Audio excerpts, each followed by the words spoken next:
name is Kurt Organista. I'm a professor of social welfare, but I'm also the interim director of the Latinx Research Center here, while Professor Laura Perez is on sabbatical this year. I am just delighted, like a lot of you, to be here for this particular event. I'm delighted that Dr. Clara Martinez-Briggs has organized this event with her staff. Clara has a center here. It's a center for the critical study of Latino health, particularly in California. Yeah. And she's also been studying a topic close to my heart, the Chicano health movement of the late 1960s and 70s.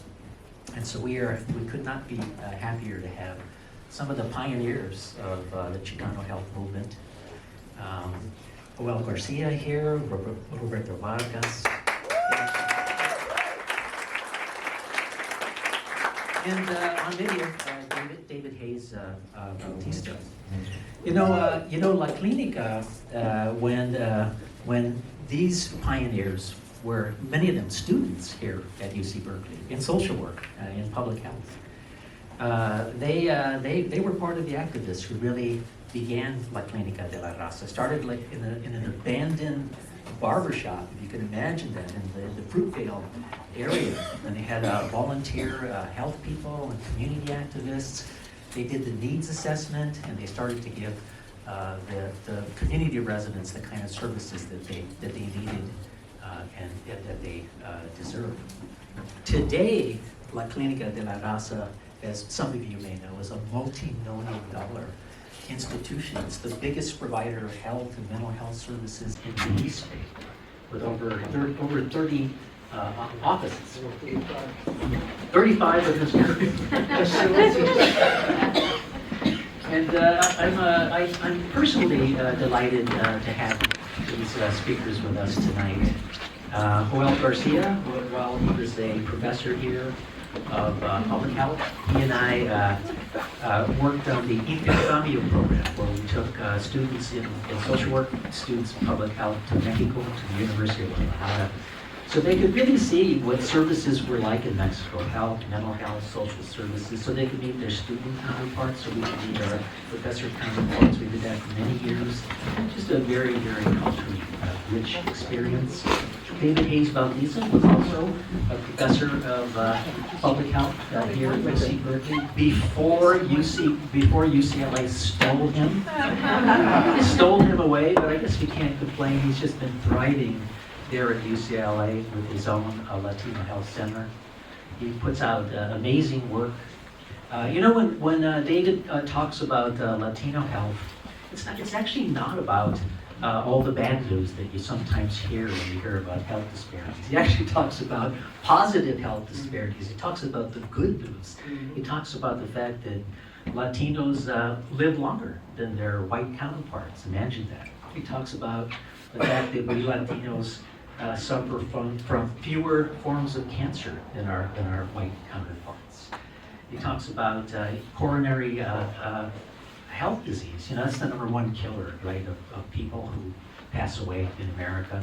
But it's not the #1 killer for Latinos. It's #2, because our rates are lower. So when you go to a lecture by David Hayes-Bautista, you come out happy, you come out proud, you come out smiling, you come out thinking about the way culture and close family relations and some of the healthier eating habits that have been in our country as of origin, that how we benefit from those. So I certainly wanted to underscore my personal and professional affection and esteem for these colleagues. And Roberto Vargas here graduated from the School of Social Welfare many years ago, and we're very proud of that. So before I invite Clara to come up and continue with our presentation, I also want to invite Roberto, who's going to start us off with an ofrenda this evening. Roberto? Yes, okay.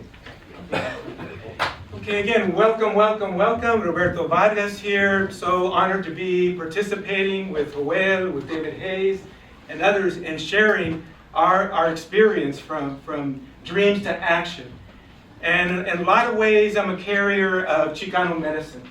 And one of our medicine practices is if you're going to have a gathering that's significant from now and the 7 generations, you begin either with a certain drum beat or the burning of sage.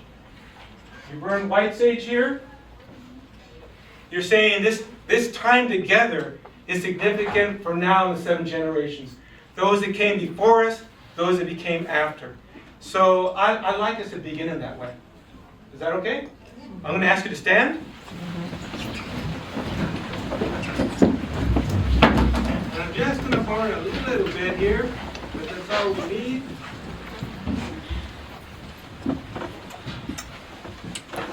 I'd like us all to face the east. Oh, the east, the east. East is the direction of the dawnings, direction of new beginnings. We're all here together, and allow the sharing tonight be one that nurtures our ability to create new beginnings. Beginnings with greater strength, greater power to be all of who we need to be for ourselves and our community. So as we face the east, damos gracias. Aho! Let's turn to the west, means the south. South is the direction of the children, of youth. It's the direction of justice, mutual respect. So as we face the south, we give thanks for all of who we are. And we give thanks for all the young folks in this room here and the ones that are younger. And we use this opportunity to remind ourselves about supporting each other to be our best.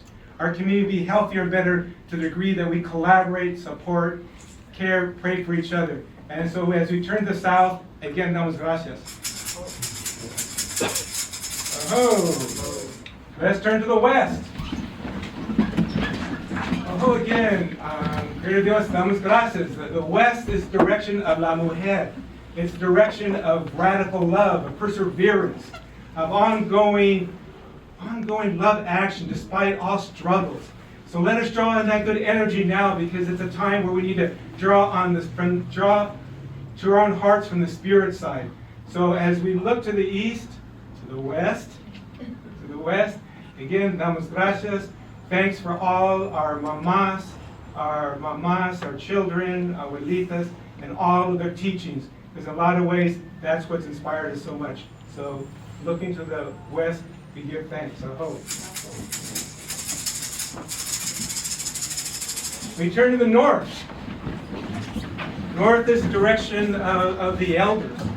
It's the direction of wisdom, of reflection, of learning. So thank you for all the folks in this room who are committed to that learning path, to become all of who we can be for ourselves, our familias, and communities. So as we face, again, the north, we give thanks for all our elders, and may they be proud that we continue with a lot of the medicines of our cultura and of other culturas. So turning to the north, thank you. Oh. Y ahora to the center. So kind of turn to the center space here. Center, the direction of all from above, all from below, Mother Earth, direction of comunidad, direction of heart, of love. Ooh, let us feel the power of this group here, the power of this community. This community comes together to be love, to be respect, to be action, to be movement, to be the evolution of a better society, of communities that are healthy and well. So we give thanks to each and every person here. May we see each other as creators and continue the tradition of creating that which is good for ourselves, our families, and community. Again, facing the center, damos gracias.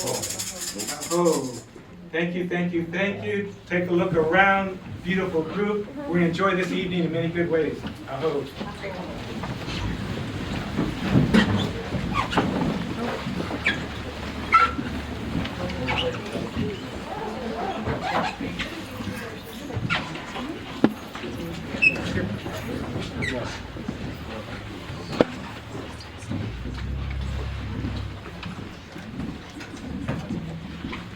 Well, thank you very much for being here.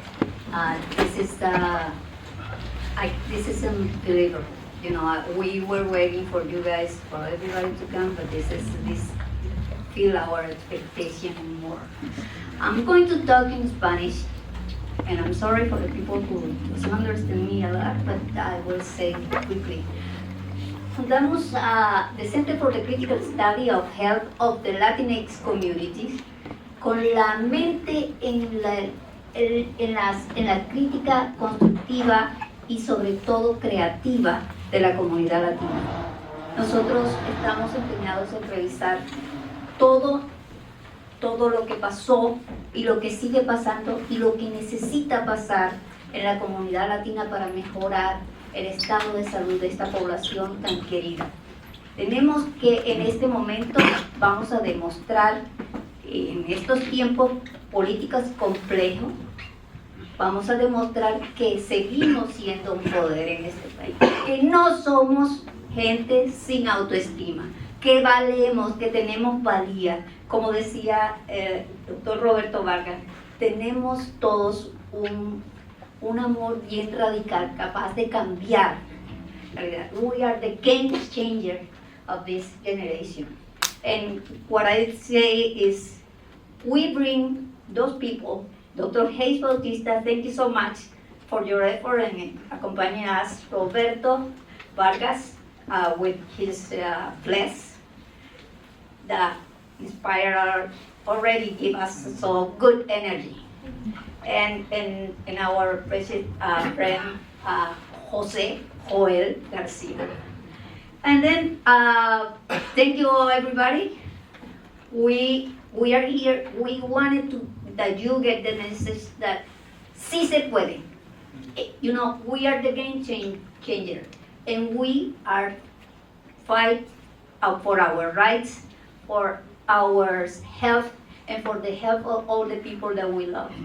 Those people in times were more difficult than today, persecution, death, they achieved such un inmenso logro, you know?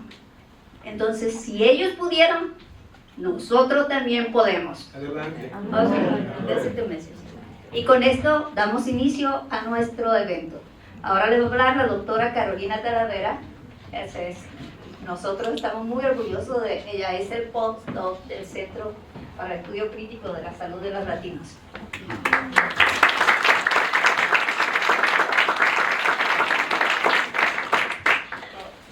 Good evening, everyone. Thank you so much for being here. We were scared no one was going to show up because of the rain, so thank you for braving it for us.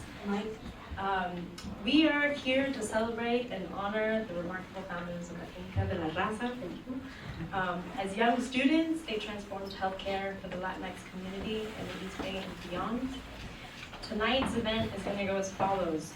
Each panelist will have the opportunity to share with you all reflections about what inspired them, about the early days of La Clínica, as well as the work that they went on to do after. The second half of the event will be an exchange between our panelists, but in the spirit of a conversatorio, we invite and encourage you to engage and ask questions amongst each other and with our panelists. We also have the center co-director and professor of anthropology, Charles Briggs, who will be moderating our panel. So I'm honored to be here tonight to be presenting our distinguished panelists today. As the daughter of two parents who both worked in community health centers, one of who's here today, I still have vivid memories of my visits to the San Isidro Health Center in San Diego as a young child, and they instilled in me a deep rooted understanding of the power of community serving institutions and their profound impact on our people. So today, especially today, as our communities come under attack, their legacy is more vital than ever. So I'm honored to present to you Dr. David Hayes-Bautista, who will be joining us via Zoom, José Joel García, and Dr. Roberto Vargas. So Dr. David Hayes-Bautista is a professor of medicine and the director of the Center for the Study of Latino Health and Culture at UCLA. He graduated from UC Berkeley and received his doctorate from the University of California Medical Center, San Francisco. He has dedicated his career to advancing Latinx health through groundbreaking research and advocacy, illuminating the health disparities faced by the Latinx community. So a good time to remind you all to turn off your phones. We are also honored to have José Joel García, Juris Doctor, an activist and healthcare advocate. He graduated from UC Santa Barbara and is a Juris Doctor from UC Berkeley School of Law. After Latinica, Garcia went on to serve as the Executive Director of the Roberto Vargas Health Center in Union City, California. And rounding out our panel, we have Dr. Roberto Vargas, a community activist, healer, consultant, and visionary in mental health. He's a graduate of Long Beach State, University of California, Berkeley School of Social Welfare, and he received his doctorate in public health from UC Berkeley. So together, these community leaders lay the groundwork for La Clínica de La Raza success, an institution that continues to thrive and expand. So please join me in welcoming and honoring today's panelists.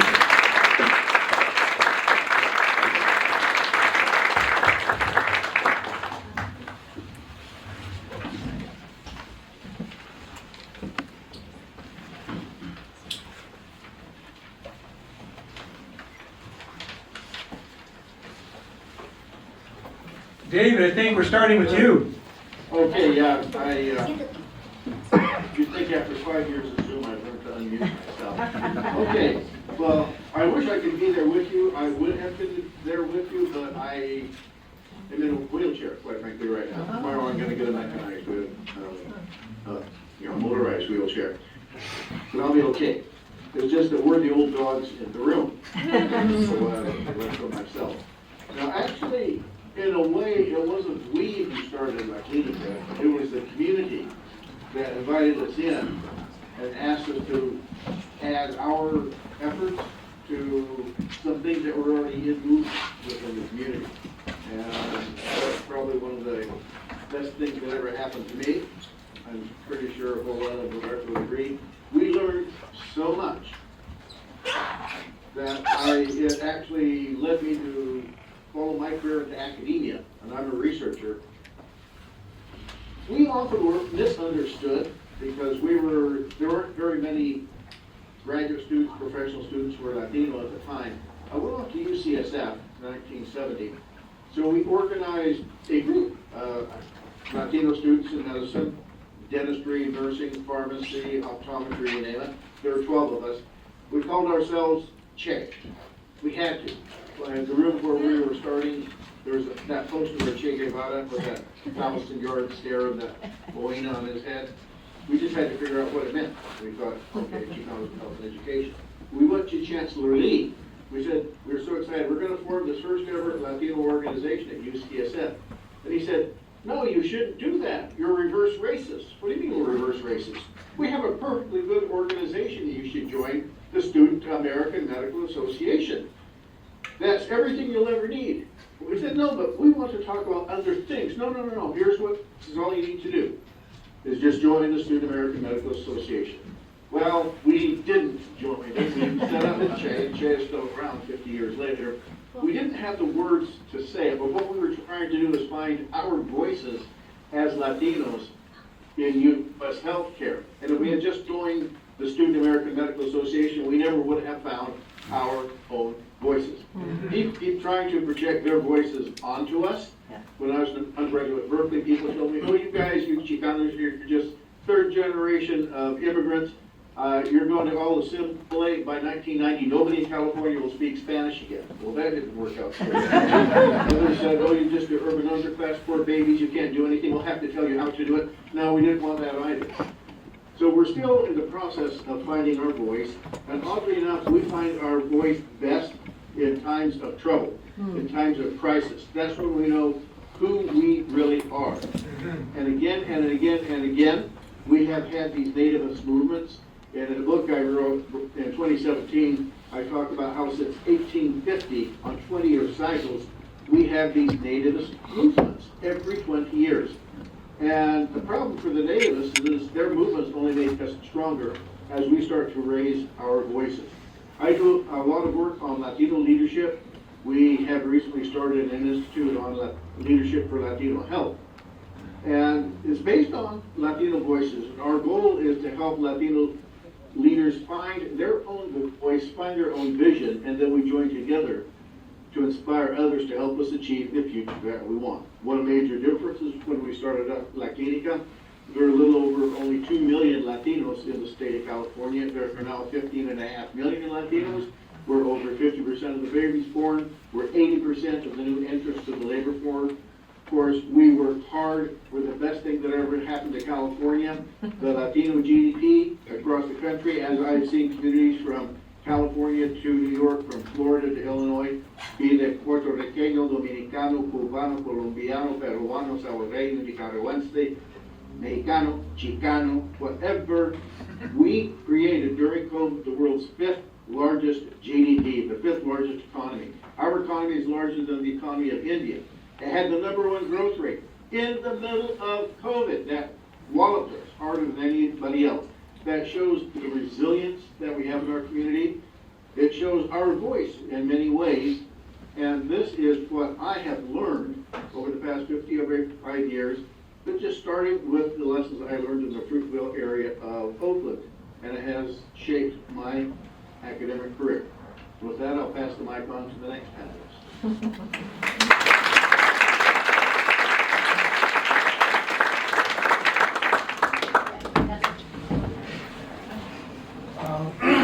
Excuse me. My name is Joel Garcia. They used to call me Junta Joel. I want to give thanks to the Center for Research of the Latinx Community for inviting us to be here, and for the Center for Doctora, she was here. Doctora, there you are. Clara Martini Briggs, and for Kurt Organista, who I've had pleasure of knowing for a long time, and now that he's interim in charge here, it's great. And Doctora Talavera, wherever she is, I want to thank her. And basically, Dr. Briggs. yeah, Dr. Briggs, of course, is in charge of the Latinx. But he's a faculty member here at Berkeley, and they're together, I'm sure. As husband and wife, and here. And I'd like to welcome members of my family. I have my son back here. He's also a graduate of Berkeley, and I have my wife here. I want to thank her because whatever I have to talk about, whatever we did, it is positive that it's grown in the community, in the Fruitvale, especially in the Oakland area.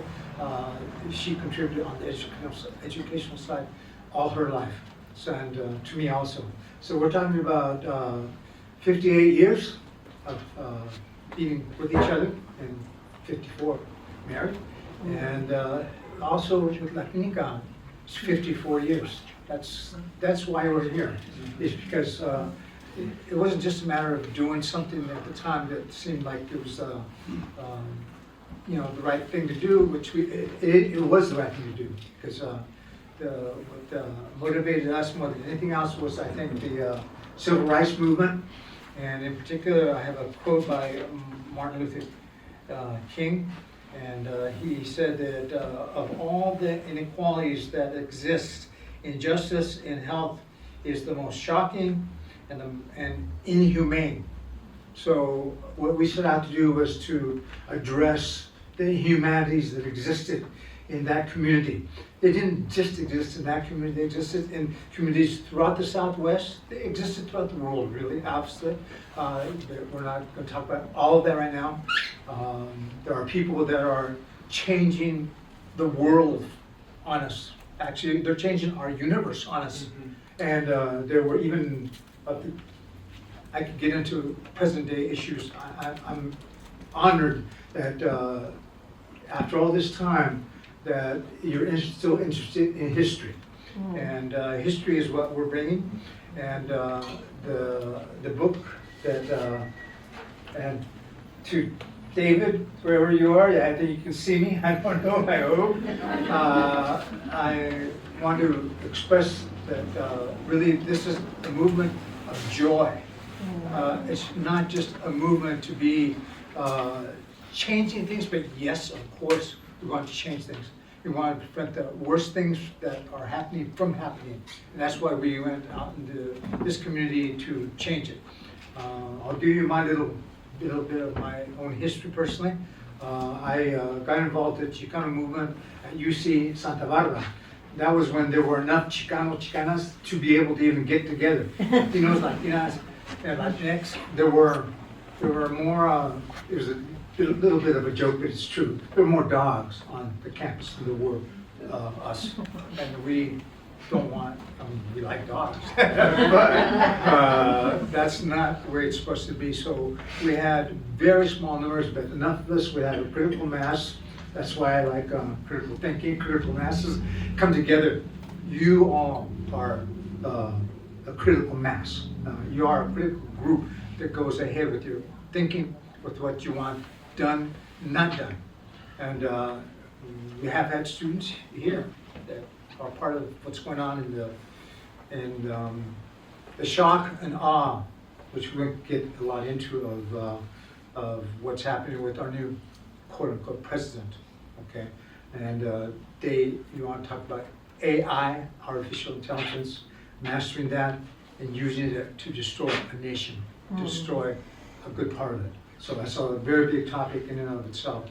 But at UC Santa Barbara, there were leaders that we recognized early along. My group was called United Mexican American Students Association, became MECHA. So with the mechistas that are here, I welcome you. And even if you're spawned by or grown differently from the MECHA group, you still are very much in a movement that never has died. And we didn't really just start at Santa Barbara or Berkeley with a lot of people at Berkeley here at the Mexican American Student Confederation. We were kind of heirs of that in terms of going out into the community. The idea was that in the Plan de Santa Barbara, which was in 1969, there was also a third world strike here at Berkeley. And really, to be honest, I think it's the most significant political event that has ever happened on this campus in terms of changing it. In terms of the free speech movement is really important. A lot of the anti-war movement activities are very important. And we were part of that in many ways. The Santa Barbara had the United Front. And we had leaders that came from there. They also were in the American Indian movement and the Alcatraz occupation. The idea was that the numbers have to change and the access to healthcare has to change, as well as all services. It just happened that Fruitvale is where I came in here. I came during the strike. There was a strike from Santa Barbara here to support the strikers. And that was a major step for me in terms of confronting the people had the power that needed to hear and weren't listening. So we made them listen, and out of the School of Law came a group that wanted to set up a center in the Fruitvale Legal Center, which I was a part of. And I was in the first group. There were about 21 of us that came in 1969, and they just took me out to the Fruitvale. That's the first time I had even seen Fruitvale. We had to go through the richer areas, all the hill areas were, well, you get to the flatlands. Flatlands were very different from the hills. So we opened the door at the Centro de La Raza. I was also involved with that very much. And out of that year of activity of 69 to 70, we planned for the medical center. But for us to Centro de Salud, that's when I met David. So I was inspired by David, and he has continued to inspire me and teach me and to guide ourselves and to the School of Public Health, where I taught along with David. He's the one that's taught us a lot. The reason that we have the problems that we have right now, I think, I will share here, and you might want to talk about it more, is not that we, like La Clínica, probably will be victimized by the current administration. It's because of our success and because of demography, which Dr. David Hayes-Bautista is like the foremost person, the person that first, in a book called Burden of Support, and the young Latino in California, way back to the early 80s, he predicted that there was a great change that was going to involve us. He's already cited the statistics that we have, that we would become close to a majority, certainly in births, it's a majority. And we are being targeted because of our success, not because of our failure. Forget all that DIE stuff, anti-this and that. We're in the forefront, and we have to remain in the forefront always. And we have to let them know that we don't have any shame about anything we've done. We succeeded to go from nothing here to the numbers that we have here right now, that we have on the campus, and UC Santa Barbara as my example, to go from 0 to what we have here is success. It's a tremendous accomplishment. You know, to have an organization that La Clínica de La Raza, had a very small budget. We got just a free clinic, that's all. And I'll just leave it at that, because from there we've gone to being and Jane Garcia, who I was her preceptor when she was at School of Public Health. She's been directing the Clínica for a long time now. Was going to be here but couldn't come. But she could tell you that our clinics are endangered by these things that are happening. And that it's our success because we took pride in what we did, not because we felt that we were not equal to or not worthy of it. We are, and we remain that way. And you all need to remain that way, and getting your activism and your voices, as was said already, matter. They matter a lot. And in the streets, people are starting to demonstrate. You're starting to see something that, unfortunately, the pace that's being set by in 2 weeks to be almost have so many things undone by the proclamation of a person that is basically has the well, I call it pendejadas del derecho. Contribution. Pendejadas, for those of you who you all would understand, are what stupid people say and do, pendejadas, and they're coming from the derecho. So this isn't intentionally just to make it a political event in that sense. That's not the first thing. It's sort of historical. We're looking at history, but we're seeing things that need to be seen by everybody. So for that reason, this book, this picture, I know all of you can't see it, but it's Dolores Huerta. And I did another book that I did with David, that we talked to a lot of people that were involved in the health center movement, the Chicano health center movement. And Cesar Chavez and Dolores were almost always cited as being inspiration to them. So we hope that La Clínica will remain an inspiration to you. And I haven't seen the sign yet, but I'm sure I'll get the 5 minutes sign soon. And this was taken right here in this room with Dolores, who came as a guest of the project, a critical study of Latinx communities' health. And she also got to promote Chicano Brew, the basically Healing California 1965 to 1985. So all of you need to consider, some not are in health directly, but you're part of La Clínica in an indirect way, and you're part of the community's health in a direct way. Some of you, I was told today there's somebody that's just become a doctor again, or is a physician at La Clínica. And we need more. We need a lot more. We need a lot more of you. And we need wherever you need to be to do what you need to do to make things right. So we had that. And I did want to acknowledge that we're on basically land that is, the Ohlone nation, the Ohlone people have ceded to us to allow them. They have not given up their rights. So the indigenous salute and the ceremonia are very, very important to our culture.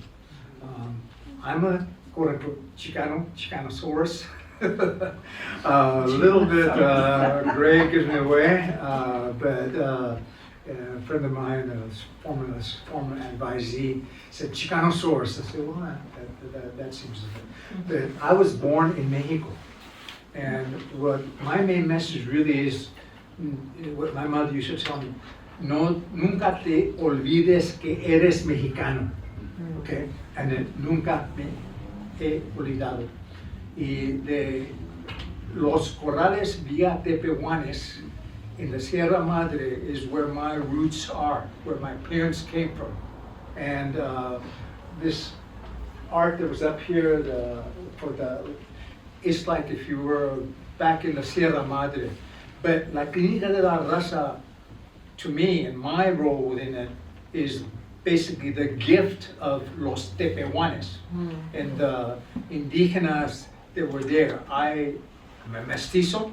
I'm not an indígena, but I honor, and we honor. We've been getting together since 1986, the first Friday of every month.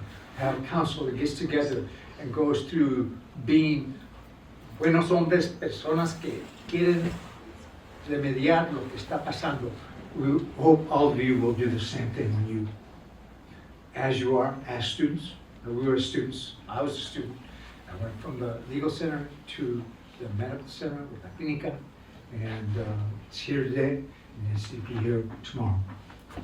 Gracias.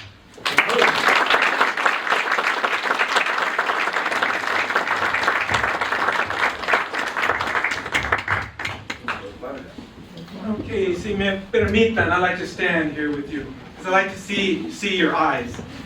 Here, again, Roberto, and primeramente, gracias a David, Joel, for setting up the context that allowed me to do the work I did at Clínica. But first of all, reflect on the theme for tonight. From dreams to action. From dreams to action. In a lot of ways, that's a Chicano philosophy of leadership. That was very much our reality during the 1970s, 1960s. Very much the reality that gave birth to Clínica, and it's very much the leadership model that we need to lift up today as proactive leadership. We're in a time where we need to become more proactive, more visionary. Because you need vision, you need hope before you can take the action. The vision, the hope, begins to clarify what is it that we want to create. And when you're clear with what you want to create, it enables us to do it. Now, I see every one of us here as a creator. We are creators. We're not socialized in this country to look at ourselves with that kind of power, but that's who we are. We're creators. And as Chicanos, mestizos, indigenous folks, we are the creative medicine that our society needs today. That's right. So I'd like to share with you just how it was that I became part of Clínica and some of the lessons, the organizing lessons I learned during that early period. I'd like to also share with you part of what we created out of Clínica. Because there was Clínica, but Clínica created a base that enabled me to go down to Hayward and co-found La Familia. And La Familia now is a $40 million operation in 4 counties with over 30 programs. And that's also one of the creations of our comunidad. So, and then ultimately I'd like to pivot a little bit and speak to how From Dreams to Action is so relevant today, given what 47 and his collaborators are doing to whitewash our history and create new institutions and mindset that are about white, rich people control for the next 100 years. They're setting up the infrastructure to enable them to maintain that kind of power and control. So more the reason we need to be visionary and activists. So first of all, how did I get involved with Clínica? It began when I was a student at Long Beach State. I was working my 3 jobs, just trying to kind of get through school. Finally got this job as the evening receptionist at the counseling center. And here I am, the evening receptionist. You never see a Raza person come into the counseling center. This is back in 1970. But all these white students would come looking depressed, and I tried to interact with them, but they're all down. But they would leave kind of with more optimism, with more hope. And I go, damn, you know what? I want to see that in my community. I want us to have a counseling center and therapists that can speak our language, that knows our cultura, and can nurture healing for our people. So at that point I said, you know what? I want to be a Chicano therapist. And I started doing research. There wasn't a single Chicano counseling center in the country. So damn it, you know what? If I want to work at one, I might have to organize one. So that began to evolve the idea. I want to kind of, if I can't find it, I want to organize one. And we started there at the college, and we developed a group of Chicano psychology students. And then we found this psychiatrist across the street, the hospital, to be our kind of mentor, guide. And we started doing our own informal counseling there. I was also like Joel Garcia and a number of folks at the Clínica, we were resisting the war in Vietnam. We were fighting against it. Joel, I, and others applied for conscientious objector status. We were committed not to take life away. So finally, in my last appeal, I got granted the status. I researched it and saw that I could propose my 2 years of service, because you got to do 2 years of service for your conscientious objector status. I was inspired by Joel, meeting him, and he said, look, I want to see a mental health center at Clínica, and so look, I'm here and I want to develop one. And with Ron Soto, we came in together as collaborators to begin organizing. And so again, it began with the vision of seeing a counseling center and just acknowledging that we had the creative energy to make it happen. Because from there, we started reaching out to all sorts of, and we weren't from this area, we came from Southern California, but we began reaching out, trying to find different folks who would be interested in developing a Chicano counseling center. In FEAM, we pulled together about 12 folks, students, a couple of professionals, and we began the Wednesday night psychology group, where we would meet and talk about our realities in such a way to begin to clarify what would be a Chicano model for mental health. It's not going to be the gringo model, the Jewish psychotherapeutic model. It's going to be something different, but what would it look like? So we began meeting first around trying to clarify what is Chicano psychology and how do you work with our gente. So we evolved out of that process something called Razalogia. Raza, knowledge, essentially knowledge of the people for the people. Through our experience we extracted what is it that's oppressed us, that's made us feel that sense of no puedo, no podemos, internalized oppression. How did that happen? What do you call it? We call it the dynamics of el no. And if we're really committed to Chicano therapy, we've got to be about co-powerment. We've got to be about interacting with folks to lift up their power, their self-esteem, same time lift up mine. Same time develop a relationship so we have more yes power. So we began developing new language to talk about Chicano therapy. So it wasn't just the center. We began reinventing mental health. We said, to do it right, it's home visitations. It's a family approach. It's extended therapeutic hour. We were reinventing how to do mental health as we were developing this mental health center. So out of that whole experience, what came out of that was, of course, all of what Clínica de La Raza is now. But we also began to generate the new models of understanding our reality as multicultural people who have to survive just all the download that tells us we're not good enough, we're not smart enough. The dynamics that I don't know. And so out of the whole Clínica experience, I wrote this book called Family Activism, which really speaks to the dynamic of co-powerment, how to lift each other up. The problem is, it says, we can be our own therapists. We don't necessarily need the counseling center. Because in a lot of ways, it's about empowering us to acknowledge that within our own familia systems, we can potentially do a lot of healing for each other. So mental health folks don't pick it up. But in a lot of ways, this book has a lot of the knowledge we generated back then. So that's part of the whole Clínica experience, was an institution to serve the people with cultural sensitive approaches and methodologies, but also a think tank place where we could create ideas about the way we want to work with our people. So now, present time, what's going on in terms of our reality out there is we have, there's something called the Better Society, which is attorneys who over 30 years ago recognized that, you know what, us white folks aren't going to keep all this privilege, this white privilege, if we let all these people of color come in with affirmative action, all this business. That has to change. So they developed a 30-year plan to essentially take over the Supreme Court, to actually take over the thought process so that attorneys who are coming in, white attorneys, would be prepared to defend white supremacy, white privilege. And they developed a master plan, and they're kind of waiting for the right Messiah to put it forward. And then comes now number 47. And so within this last 2 weeks, they've been unraveling, destroying what we have been fighting for over 100 years. Because it's just not the Chicano struggle, it's all the struggle of black people, people of color, who've been saying, you know what, it's about, this society is about respecting all people. It's a nation state that's about recognizing that we're all human and we all have the right to experience happiness, health, and well-being. So again, that's counter to what a lot of white folks fear, because they're accustomed to having all the control and power. So our collective responsibility is to be proactive. Proactive is not just being reactive, because right now we're in a lot of reactive mode. How do we take care of all our immigrant folks who are being picked up? We gotta protect our community, but we also need to kind of continue being visionary. What do we hope for?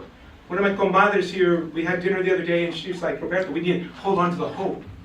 Exactly. We gotta maintain that hope. Turn that hope into vision. Ideally, what kind of society do we want? What kind of world do we want? How do we create that world? And what do we do is we create every opportunity we can, whether it's the one-to-one, whether it's your family dialogue, and talk about how do we do it, beginning with our own familia, beginning with our own relationships. We've got to recognize we are the creator, and every day we have multiple opportunities to create. We can't allow ourselves to be socialized, say, ¿Quién soy yo? What can I do? What can we do? Brother, you have so much brilliance. The problem is, probably no one's ever told you. And that's what we saw in terms of working mental health in our community. It's about every one of us here, approaching a young person and saying, hey, mijos, you know what? I've been checking you out, and I love the way you think. It's about validating, affirming each other, mindfully lifting each other out. It's called co-powerment. We've got to be about lifting each other up because they're not going to lift us. We've got to do it for each other. So family activism is about a radicalism, which I call a lot of ways por vida activism. Because if you ask me, okay, Roberto, what's your vision? What do you envision? Presently, my big vision is for a movement that integrates the cultural, the political, and the spiritual. That recognizes que tenemos sed por vida, for life, love, and our human evolution. For life, love, and our human evolution, we need to be more por vida. We need to take our medicines, our cultural medicines, our cultural healing medicines, lift them up, use them. Use those medicines to connect more with our spirit, because our spirit essence is por vida. And there draw more of our power. Because in a lot of ways, we've got powers we don't even, it's hard to even dream about. But you know how a lot of our mamás and abuelitas, if you're sick, you know what? Mijos, te voy a mandar oración. And I know I rebelled a lot again. Hey, I don't believe in God, this and that, not in that way. But you know what? Oración, in a lot of ways, is us sending healing energy to another. I mean, picturing a person, and from my heart to you, may you be healthy and well. May the hospital staff that's worked in you see the beauty in you, lift you up, take care of you. And so we have greater power to heal each other. There are so many potentials we have but we've got to kind of, again, see ourselves as creators, acknowledge the system's not going to do it for us. We've got to do it for each other. We've got to support each other, lift each other to be our best. And for me, la da que a de Clínica de La Raza experience. Because here we had an opportunity to draw the best from our cultura, to serve our gente, because that's a heart that Joel had, that David Hayes had, that Jane has, that Samuel Martinez has, that all those different folks are part of the Clínica, they're part of La Familia. Gosh, we got a lot of beautiful people here. We got Ramon Parada and Cinda and folks that have been part of this movement. And we're looking to you to kind of continue that, but continue it together. So in a lot of ways, we got to be present for you to support you. And you've got to be tagging us and say, look, you know what? I'm a young person, I want to make a difference, but hell, I have problems paying the rent. How about help me with the rent so I have more time to be the activist? So we've got to be creative in supporting each other. And thank you for your time. And again, I love you all. So my love to you, let's love each other, let's lift each other up.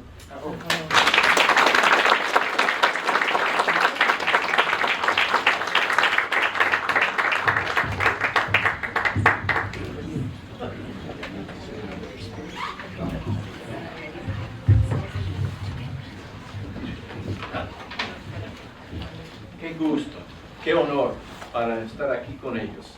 This is really an amazing event. First of all, one part of this is reconocer. Sometimes when the work is of such magnitude, and the chispa, we began with your chispa, with the chispa that is able to sustain itself over these many years, we have to say, what happened? First of all, to celebrate the people who made this possible, but we've also got to ask them, how was it possible to even believe that you could create a movement that would sustain so many lives in so many ways over so many decades? Because the other half of this is that this is an intergenerational event. I want to first give a shout out to Dr. Carolina Talavera, who has a PhD in medicine.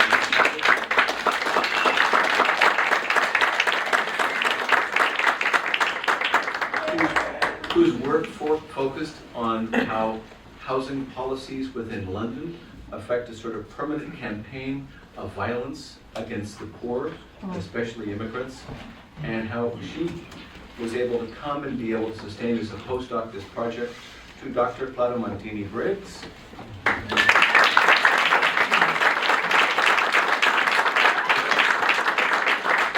a small town in Venezuela, the oldest of 9, first generations to go to school, and was able to somehow begin working as a physician within the public health service in areas of Venezuela, and she found an epidemic, not just the cholera epidemic, but she found an epidemic that was destroying the health of the people. It's called racism. Racism was the greatest risk factor for indigenous health in an area where 30% of the children died before they reached the age of 5. And so she decided that the way she needed to treat was to treat racism. She went and got a master's in public health at Johns Hopkins University and has come and taught Berkeley undergraduates, but together we created this center to be able to say, all right, what have you done? What have these founders, what have these people done over this long period of time that was so inspiring, so visionary, and yet at the same time so sustaining, right? That we somehow, we need to understand this. So I wonder if you could, now the center has basically, I would like to ask now, all of the students who are part of the center to please stand up. Come on.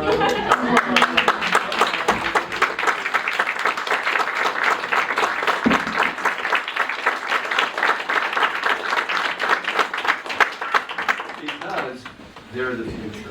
So the idea was of this center to be able to train Berkeley undergraduates to be able to be in dialogue with activists, the most impressive activists, to document histories, also to take students from communities in the Valle de San Joaquin and other places to Berkeley and say, all right, we will help you find research skills by working, and also of inspiration to work with these sorts of figures. So I have a first question, and then we're going to shut up and turn this over to the other generation to ask questions.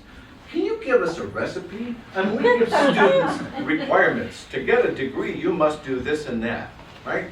But what would be the curriculum that you would suggest?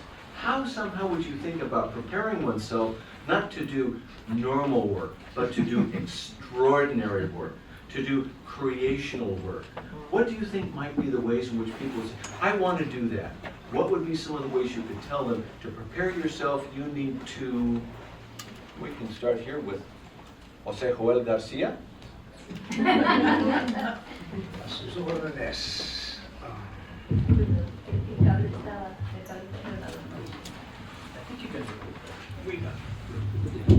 Excuse me for not standing up as Roberto did. Thank you for doing your words. I do want to say one thing that I think relates to what you're asking. It wasn't common, but the three of us actually are conscientious objectors. So we believe to our heart and through our entire quote-unquote career really is our movimiento commitment that doing people wrong that are innocent in all parts of the world is wrong, and that serving your community comes first. Okay? How can you serve the community? I mean, David and I, and both, we were at the UC Berkeley School of Public Health, and Roberto also was there, and we created a program that would teach people that wanted to run health centers that would give them a degree to do that. And that program, health policy administration, but program clinic administration first was exactly that. You need all the things that this university has to offer at your selection, because it has a lot to offer. It should be offering that to everybody. It offers it to you. You need to decide to take those things. But you also need to focus, and you need programs that will focus. You need faculty. And I'm speaking as a former faculty member, because the racism at this university has decimated our ranks and intelligentsia in this society overall. There are too few. If you look at the statistics still in this day, going back to 1988, I was between 1980 and 91, I was a faculty member here, but I've been teaching before that. So you have to have exactly a program like you have set up. It's not just a matter of one class. It's a matter of putting it all together. And what you have to also understand, I'm really glad Sonny Tito was here, that Latinx is one only health center that all of them, which Dave and I, what I pulled up with Dolores' photo, all these health centers have their own story of what they have, what they need, what they have. And the idea that you could start a health center right now is maybe far-fetched, but it's happened, and it keeps happening. But you can also work with organizations like Latinx throughout. San Isidro Health Center was actually begun by, I don't know, there's a controversy that I heard, three or four women that wanted UC San Diego and people that had expertise about how the federal government, that's why the federal government is very important. And like I said, it wasn't to go into all the issues of all the things that are being done to that government right now, that eventually we move towards having the federal government take responsibility along with others, the state, the county, the foundations, people just that want to, give and have the right things happen. And you put that all together. So you have to have a curriculum that teaches how to build those coalitions and how to work those coalitions in a way that gets to where you want to go. The unfortunate thing that we're facing is that there is so much that has been targeted already. And I could just take one example. The first thing, even before number 47, that was already legislation that was proposed by his party, was to take away the exemptions of nonprofits. That's what's happening right now. And Jane, if she were here, she could tell you how. How do we resist that? How can we deal with that? Because if you don't have nonprofit status and tax-exempt status, you don't get any grant, you don't get any contract, basically, from foundations or from governments. And that will, the model that we had then, what we did is we went from the campus to the community was organizing, we dealt with that organization and brought more people together until we did something that was impossible. The whole idea of being involved in doing a health center, providing direct services, direct medical, dental, optometry, there are so many different services. We had to master all those and had to get people to know that. So whatever you do is how you apply it, but as also the university or the institution that you're in is helping you get what you need. You need to dictate that as much as you possibly can. And I know it's hard, and we know it's hard. Now we'd like to call on you, if you could, Dr. Hayes-Bautista. Okay. I teach Latino leadership. I've been doing this now for 25 years. Being intentional about creating folks who will shape the future. And we start with a very simple idea. It's not my idea. A person down at Stanford developed it just for general leadership. What is leadership? And I'm going to quote, leadership is first an inner quest to discover who you are and what is important to you. Now, the problem for Latinos is we're often not given the space to discover who we are, or we're told what we are, but we need to discover who we are and what is important to us. And of course, we're also told what's supposed to be important for us. And we do that intentionally. It's a journey. And it doesn't happen overnight. In my personal life, being at Latinx was a significant part of my journey to discover who I am and what is important to me, which is why I do the research that I do today. I teach a course on health in the Latino community. I've got 120 students in it. And we go through a lot of data, but I don't ask them to memorize anything of data. What I want them to do is use the data to discover who they are, what is important to them, what is their voice, what is their vision, and then they make decisions about how they want to utilize the resources of the university, go into medical school, go get an MBA or whatever, to give voice and vision form as we did at La Clínica. So it's finding out who you are and what is important to you. We didn't know that we would be able to set up a clinic. I mean, the odds were against it, but we wanted to. We didn't want it to be a flash in the pan, something that was here for a week or two or three and then gone. We wanted to set up something that would last for at least 10, 20, 30 years. So that was always in the back of our mind. We had to create new types of institutions. Well, had to write some new regulations just so we could have a legal existence and accept medical insurances. We've had to create new ways of doing HR. We've had to literally create a whole system, including employees, facilities, you name it, technology. We undertook this, by the way, with probably the most reactionary profession that there is in the United States, the medical profession, that until 1970 would not allow Black or Latino physicians to join the California Medical Association. We, nonetheless, were not daunted. We wanted to create something different. So we didn't buy into the plans and the visions that others had for us. We helped to create our own.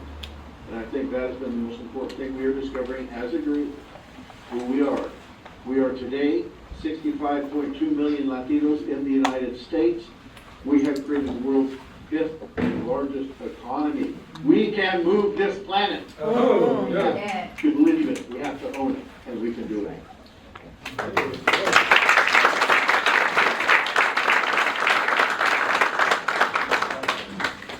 Oh, thank you, David. I'd actually like to build a little bit on some of David's comments, because the original question is like, how do you prepare yourself to be part of this movement? And as David said, it's about clarifying who you are, clarifying your life purpose. What's interesting is that, look around, we're all like mestizo.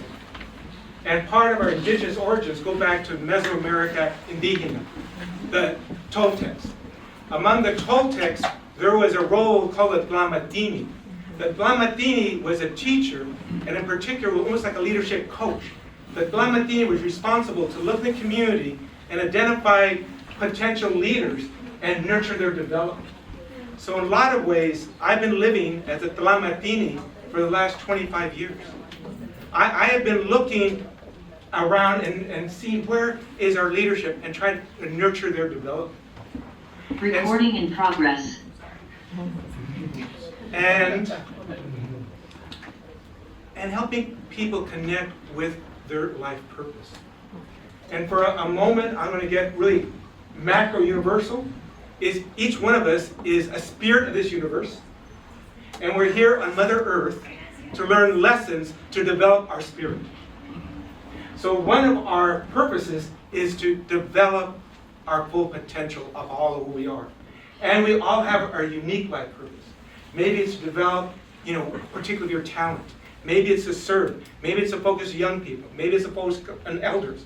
But the point is, you have to connect with your purpose.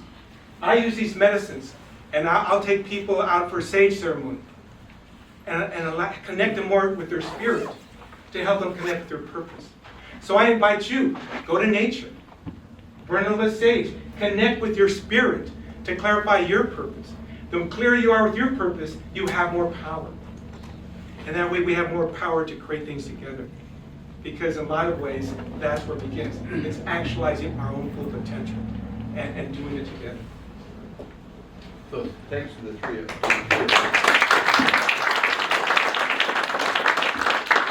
Roberto calls it por vida, and his teachings are that in his book. Also, what we call radical love. So that means that you're doing it with that in your heart, in your mind, in your spirit. It's not just what you're doing. That's important. And that it has to be the highest quality, whether it's at the university or in the community or wherever it is. It has to be radical in that way. Okay, goes to the basis of the realities that you live in and that you want the world to live in, not somebody else's. Thank you so much.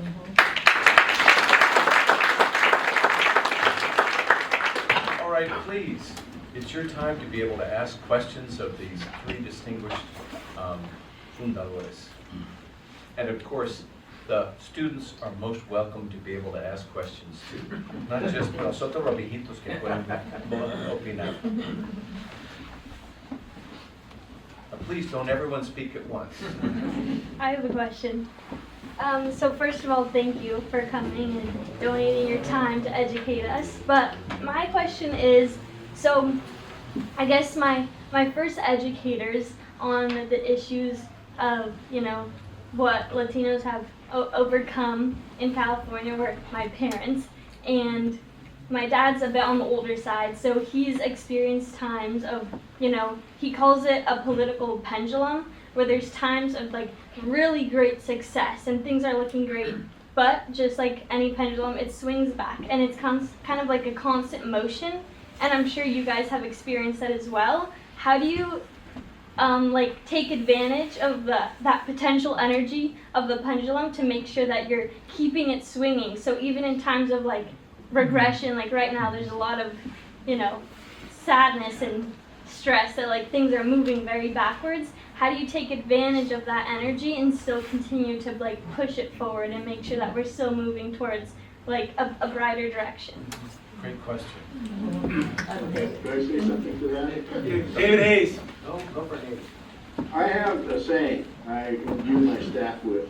Never let a good crisis go to waste. A crisis is the best time to take steps forward. When everybody's running around, they don't know what to do, that's when you know who you are, and what's important to you, when you have a voice and vision that you can use, you can help inspire other people to help you achieve that mission.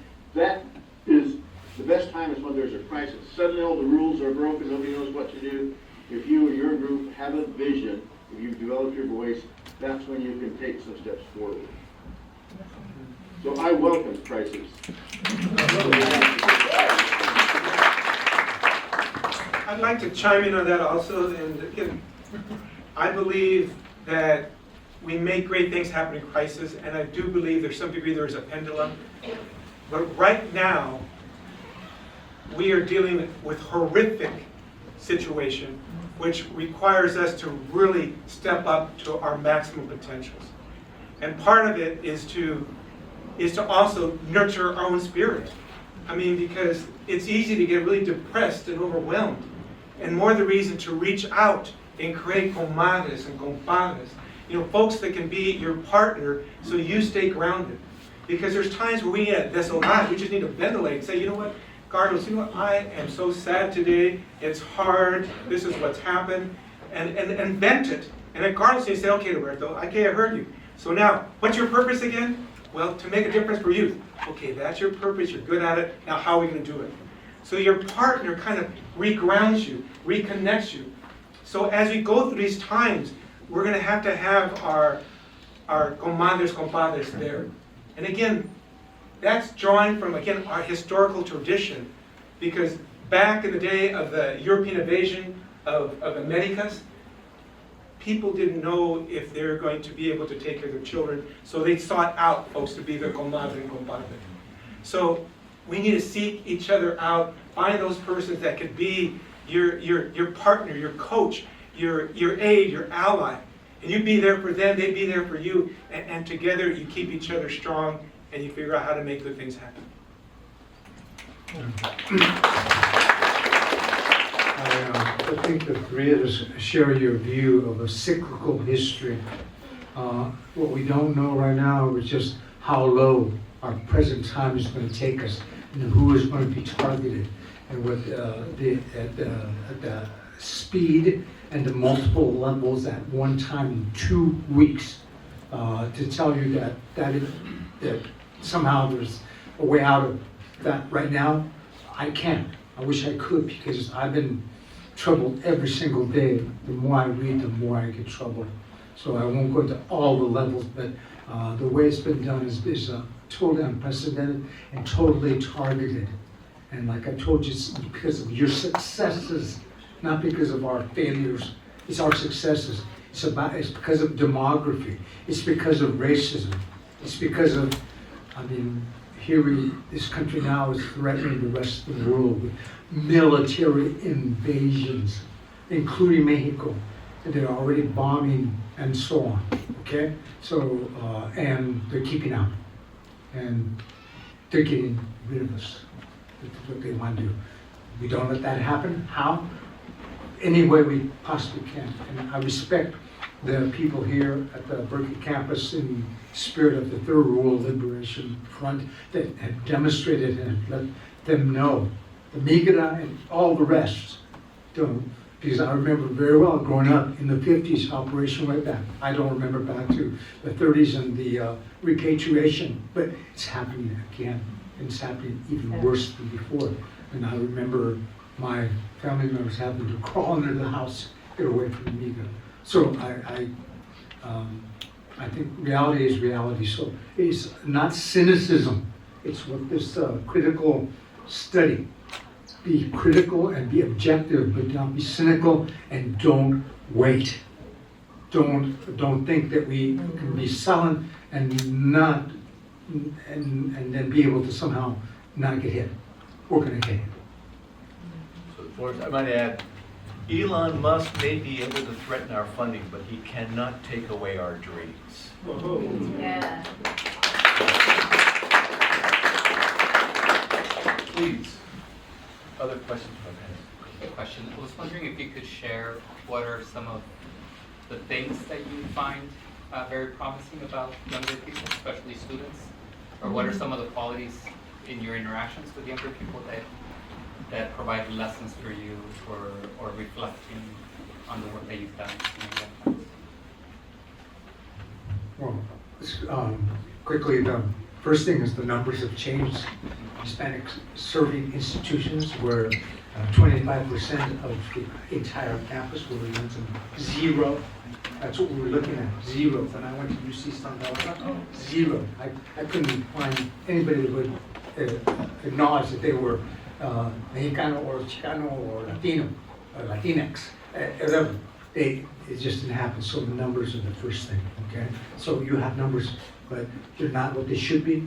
You don't have the numbers in the faculty they should be. You don't have numbers at other levels. Keep struggling towards the right numbers.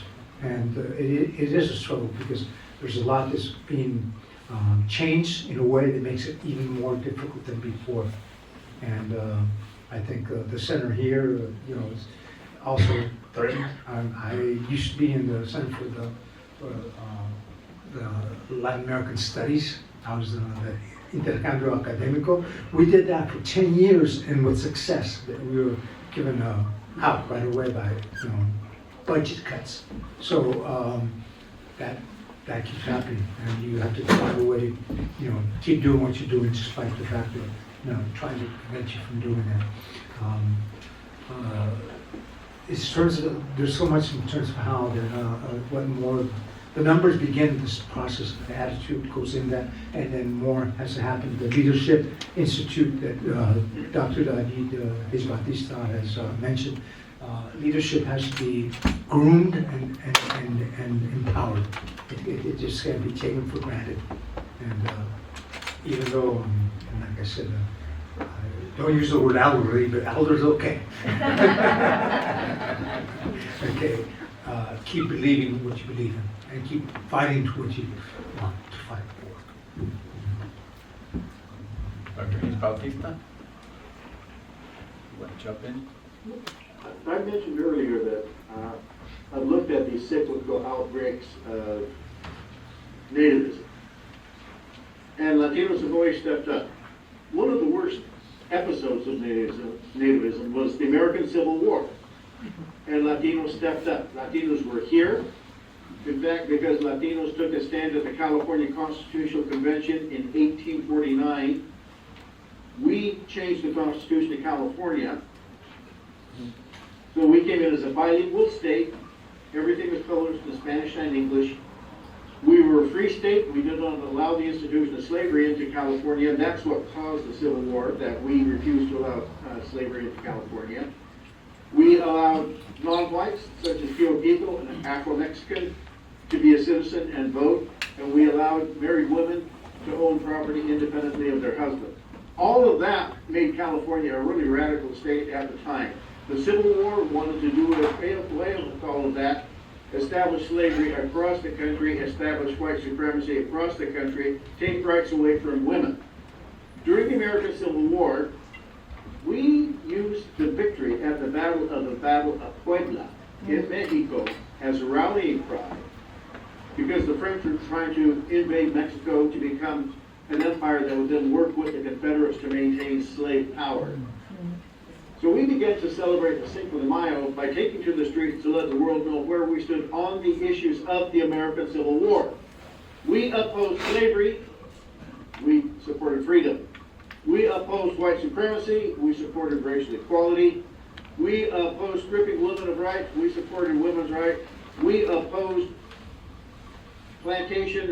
elitist plantation rule, we supported government of the people, by the people, and for the people. And Todxs said that before Lincoln, by the way. We have always stood up for our rights and for our beliefs. Now is the time for us to do it one more time. Just one more time.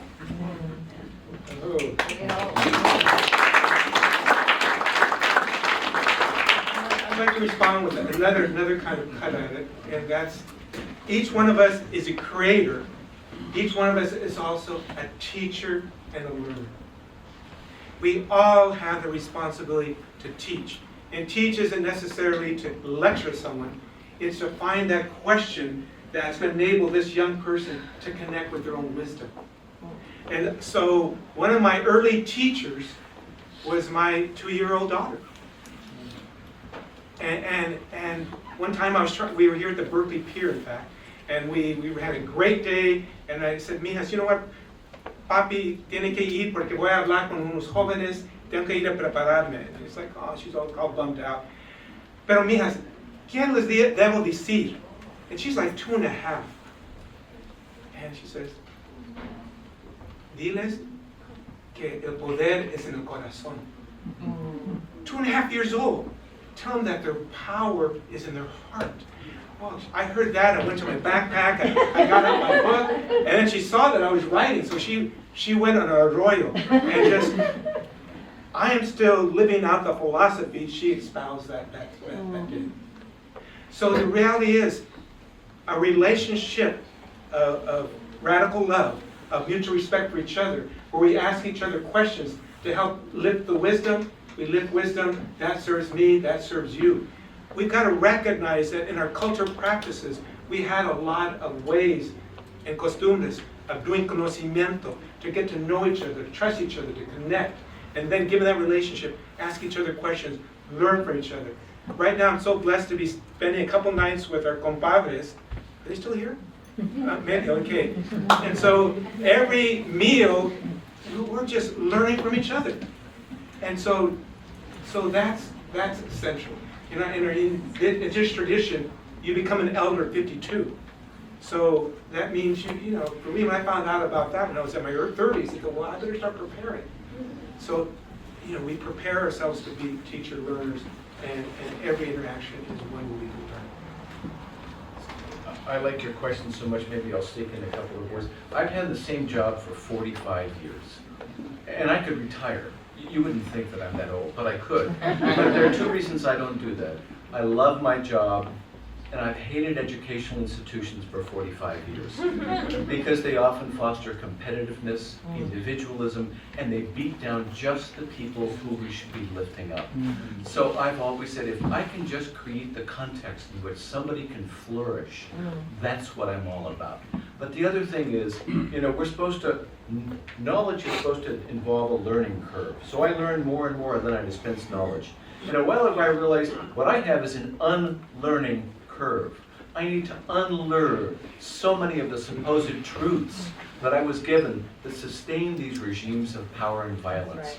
And so it's from the students, collaboratively with the students, that I engage in that work of unlearning. And I've got a lot more to do. Hey.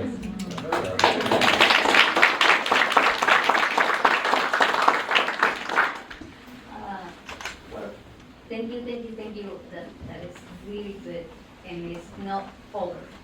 I just wanted to ask, put you in the context of where you were younger. Know that you are old right now, but you were at that time, full of adrenaline.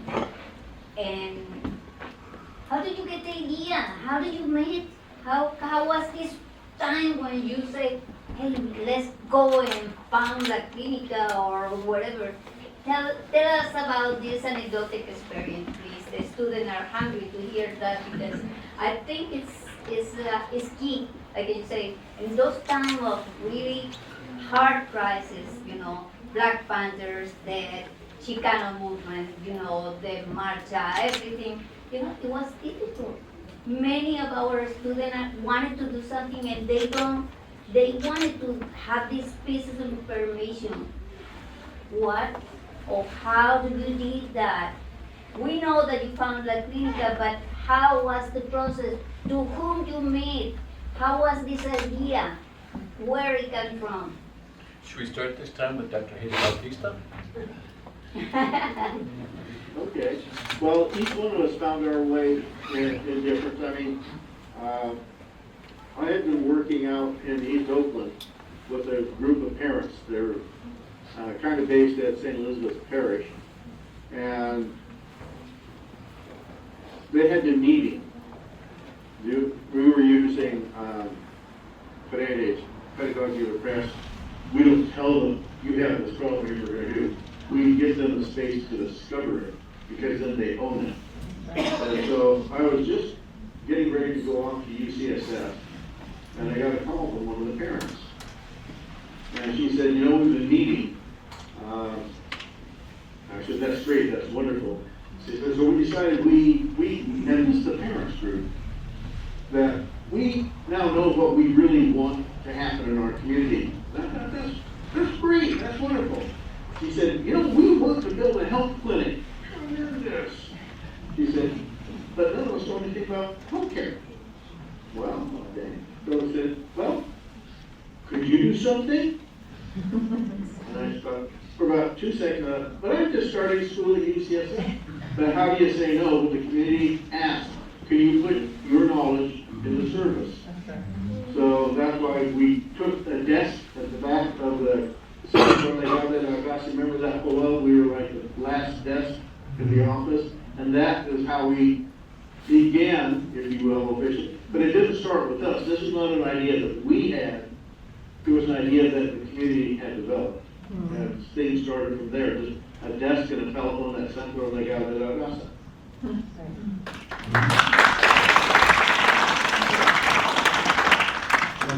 Like I said when I started, it's a question of joy. You do it with joy, and you do it with support. You do it with the support of your family. You do it with the support of your fellow students. You do it with Roberto. I did it with David. I mean, there are others that we just came together. You need each other as much as you need to do your own spiritual searches and commitments. You need that. But then to get there, you need help. And it isn't always the help that's structured into some class that you have or whatever. It's help that you have in a fundamental way. Friends, your colleagues, other people that don't seem to be your friend, but that you make them your friend because you are able to change the way they see things. And you are also able to change the way you see things. Because, like they said, you have to listen. You have to be able to hear as well as be able to express the help that you need. Sometimes you don't realize that you're not being the helpful one. That you are going the wrong way. And maybe you are, maybe you aren't. But if you're not listening, you don't know. And friends will tell you, real friends. And of course, we can get into friendship discussion. But you know what I'm talking about. Media always comes first, okay? And what I started with, don't forget where you came from, ever. I came from Tepehuanes, so I'm a Tepehuan.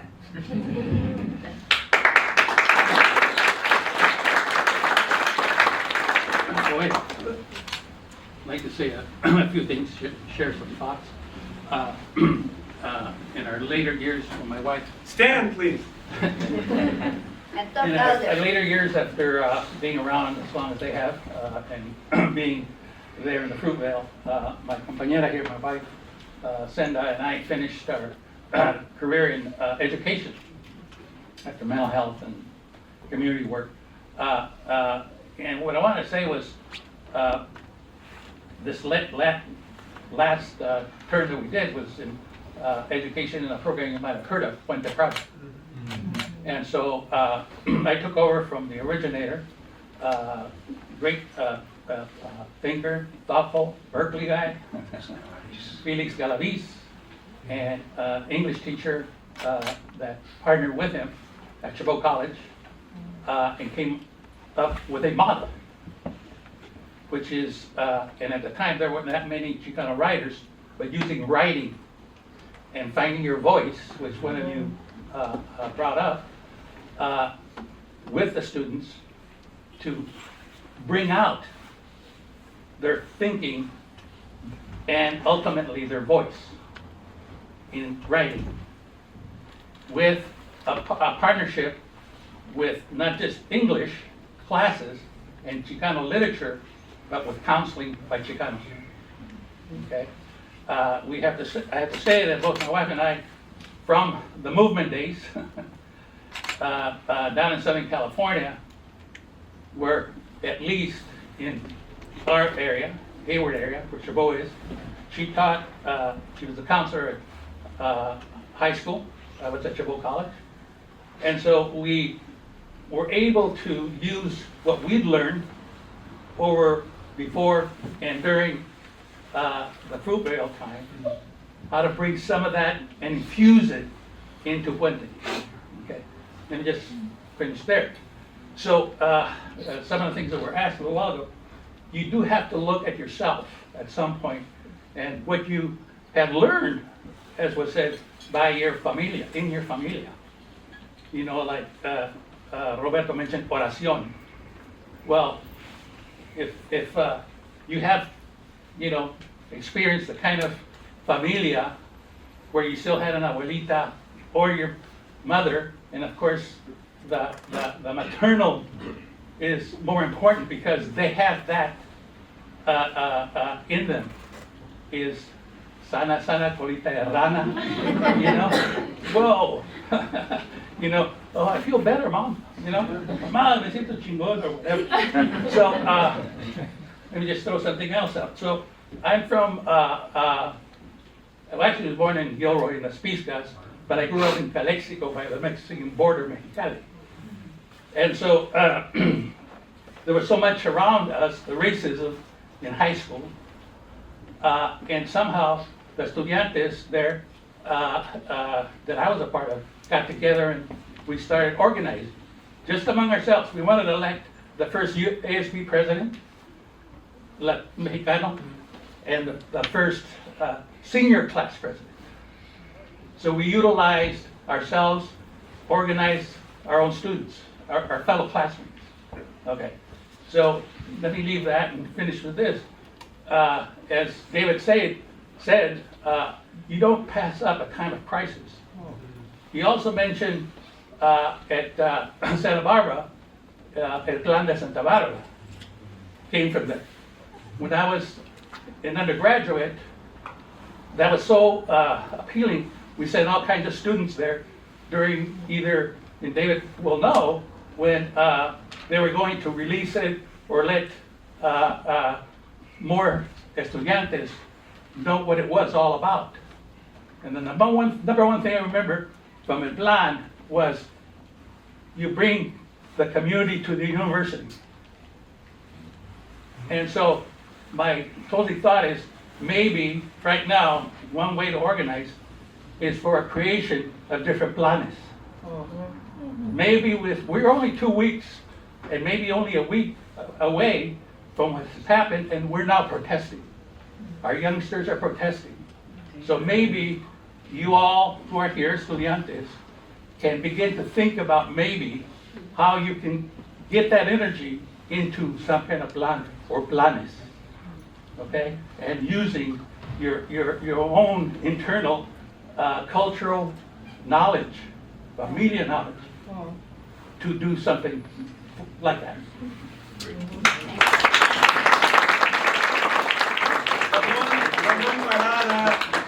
One of the directors of La Familia at one point, thank you for all your service, your experience. And I'd like to share too, one of the original 12 folks we pulled together to develop our Chicano psychology model was Felix. So again, he saw himself as a creator, and he created a program that impacted all the community colleges in the state. So what is still essential is that we all see ourselves as creators, and that we put out our vision, our hope, because we get inspired to make a difference and say, hey, ¿sabes qué? You know what, let's develop a youth program. Let's develop a preschool program that's going to develop the leadership potential of our children. Let's write a leadership book for preschoolers. You have that idea and start talking it, believe in your ability to make it happen, and you make it happen. So we got to hold on to that belief, that principle, and adelante.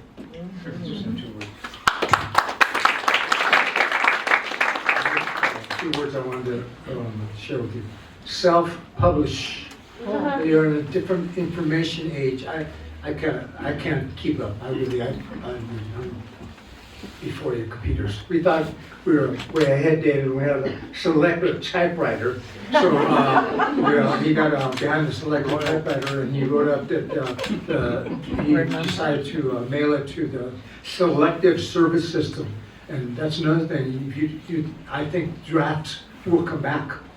The draft. So all your mails, like why are there so many mails then? It was because we were drafted or threatened with being drafted to go out and do harm. And we didn't want to do harm, and we didn't. And so, self-publish, get it out.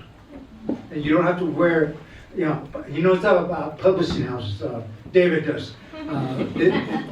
They have so many manuscripts, 100 manuscripts, and they'll tell you what you should write. Don't, you write what you want.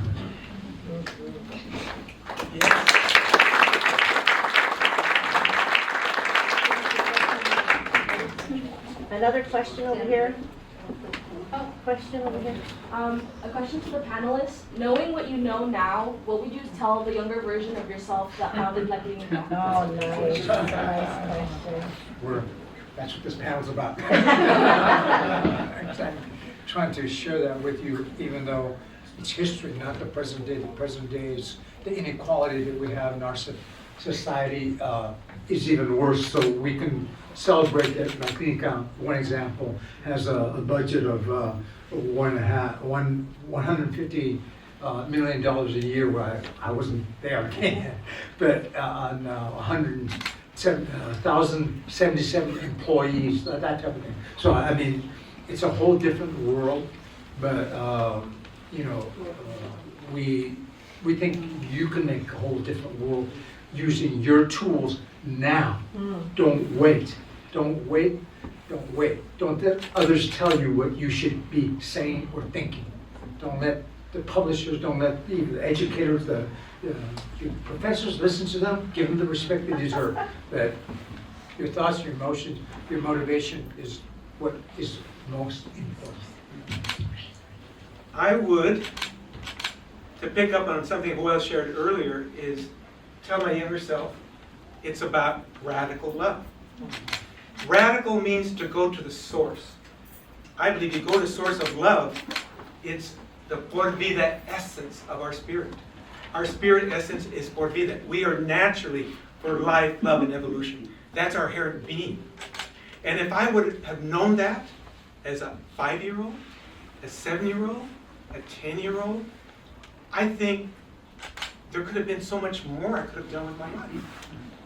And so in a way, it's not a popular belief. We can socialize a belief that love is about Valentine's Day and romance and this and that. But love is por vida energy. It's, again, that inherent energy that's for life, love, and our human social evolution. And so knowing that, connecting more with your spirit, you connect with that energy, and we become so much more powerful. And I think if anything, during these times, we need to connect more with that energy and do our own discovery and do it together. Thank you. Dr. Hayes-Bautista? In many ways, if you read any of my books, I tend to put myself in the middle of them because the research that I do now is responding to the questions I asked of myself and of the world 55 years ago, things I did not know then. So I'm writing to give myself the answers that I did not have. So it's all part of the journey. So it's not like I knew these things, but I know I was on a journey and probably like to discover some of them. At least I was fighting with my faculty at Berkeley, fighting with my faculty at UCSF. I put my nemesis on my PhD committee, Margaret North. I hated her book. Published in 1959. So she's like the antithesis of what we wanted for Latinica. But basically, I've been on a journey, and I've learned so much because I wanted to find out who I was and what was important to me. And I do it now using science, using history, using leadership, medicine, public health, economics, you name it. But it's all a journey, and I feel very good about it. I feel very fulfilled.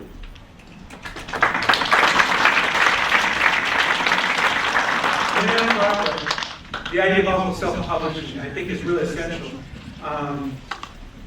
I and others that were part of the Clínica Centro del Sur Mental Casa del Sol experience wrote Razologia, Community Learning for a New Society.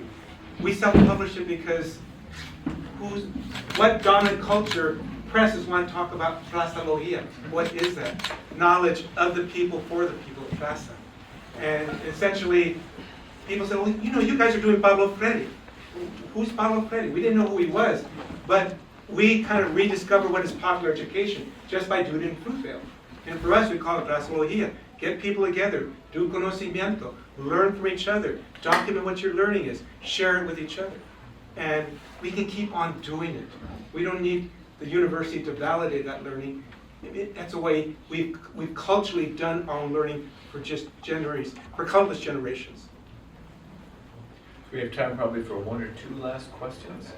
Please. I have a question on how you guys were able to raise your budgets and how were you guys able to know how it was effective with your budgets? Yeah. Let me know if that makes sense.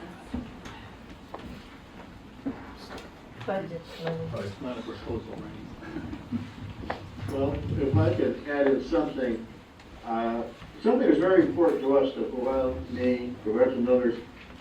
There was a lot of war on poverty money floating around. It would have been very easy to write something to meet their specifications, got $1 gazillion. We refused to do that. And it's not because we were wearing a hair shirt. We needed to find our voice, and by accepting their money with their strings, we would not have been finding our voice and our community's voice. So we actually made, right, from a business perspective, really difficult for us. We did not want to take the UAL. It was tough. We had times where we didn't know how we were going to pay the rent, but we needed to find our voice, and in many ways, we didn't care if we ever got paid. But gradually we began to find grants. I remember one time we put a jar, and the receptionist just asked people to just donate whatever they wanted. People actually started donating money. You find ways to do it. You find your support system. But we were adamant at that point that we would not take money that would force us to do things somebody else's way. We need to work with our community to find our way to do it. So we made it even tougher, but I think they felt better about it. I'd like to bring up another, one of our superstars right now, Aaron Ortiz, the CEO of La Familia. 10 years ago, more or less, he came in to become the CEO there, and he had just totally expanded the whole budget potential. He's kind of learned how to optimize the money that you get as a nonprofit, and he's been buying property and expanding the wealth of that center so it can expand. He knows how to do things that I never would have, I just had no idea. So when he graduated, he very intentionally, and actually says La Familia saved his life because he was on a track as a youngster of being in the juvenile justice system. So La Familia saved his life, he went on to study, and then he went on to work for different organizations that would teach him about finance. So ultimately, when he came to Familia, the brother is sharp and he's brilliant. And so a lot of folks here, I think you need to look at your career track. Hey, you're grounded in terms of your commitment to make a difference in our community. It's there. Now, where can you learn from the system how to optimize our ability to create and grow our institutions? So it may mean working for a dominant culture agency for a while, but with intent to learn, create networks, go back and find your way at serving. So it's sophistication. I think we need to also balance that with the other ethics that we're talking about is beware of money you do get because you don't want the strings attached. But we've got to pay our rent too. Because I remember when we were at La Familia, at Centro, Clínica, I mean, you know, that was a couple of years of eating a lot of arroz and frijoles because we had minimal money to sustain ourselves. The reality is we've got to pay our own rent and pay the gas and so forth. So we need to raise money to be able to work with these agencies and organizations. Excuse me, basically, I have the answer I had then. Remember, this is history, so I know exactly what now, because it's different world in different ways, even before 47, even before whatever. And I mean, just convincing policymakers at every level that ethical social policy is the best way to go. Okay, and at the moment, we lost that battle, and that's not what we're seeing. It's not ethical at all. They're not, may not even be strings. I agree completely, historically, that we wouldn't take strings that we didn't want. We would say no. And that's hard, because one of the things that I'm most proud of is that in every organization I was in charge of, I was in any leadership role, that the people that did the work for that organization were always paid, and they were paid the full amount on time. And I'm proud of that. I will always be proud of that. That's very difficult, and others at different levels have not done that. I believe the Affordable Care Act, when it was passed, that law itself was socially, ethically right. And it was built in relation to community health centers being able to provide the care. Maybe one out of 7 people in California receive their care right now in community health centers. So, and that's hard, very hard, but historically that's the right answer. And we took advantage of anything, and we take anything we could get that didn't have strings attached that we couldn't live with. I'm gonna turn this back to Dr. Clara. By the way, one thing is you say, don't let the university control you. I'd like to turn that around. We need to transform the university. Right? There's still a whole lot of way in which there's racialization and sort of stratification going on the university. We have to change how they work. But I want to first of all ask you, before we close, don't forget that it is Dr. Clara, Dr. Carolina, and all of these students who made this night possible. So a round of applause.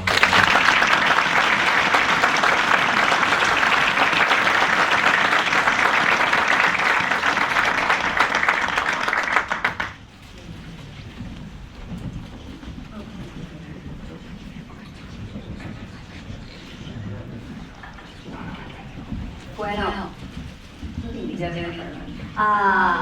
muchísimas gracias. Thank you very much for being here. This has been amazing. You have been a wonderful audience. I wanted to say that the Center for the Critical Study of the Health of the Latinx Communities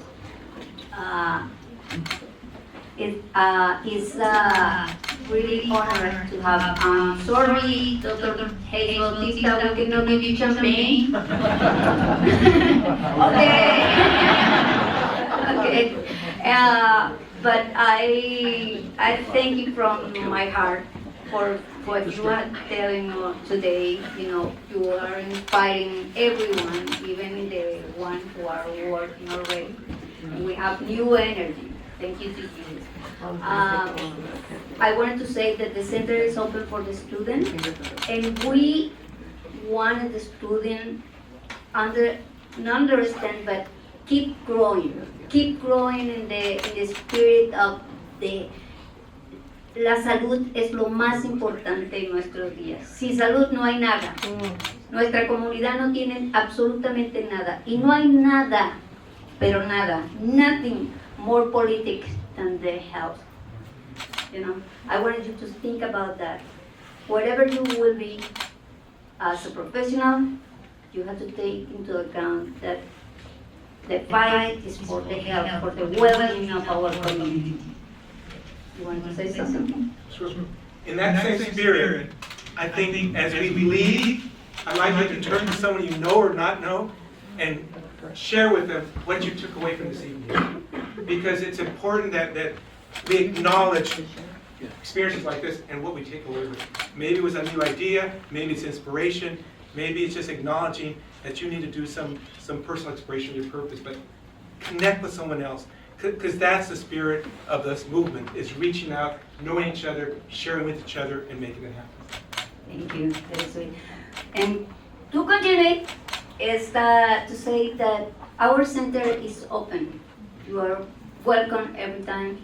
Latinx Research Center is a place where Latinos can be united, can come and can understand each other. And please continue your attendance of our projects, and thank you for your support. You are doing great. Thank you, and one moment, I wanted to raise this glass for our guests and talking about health and please, salud, salud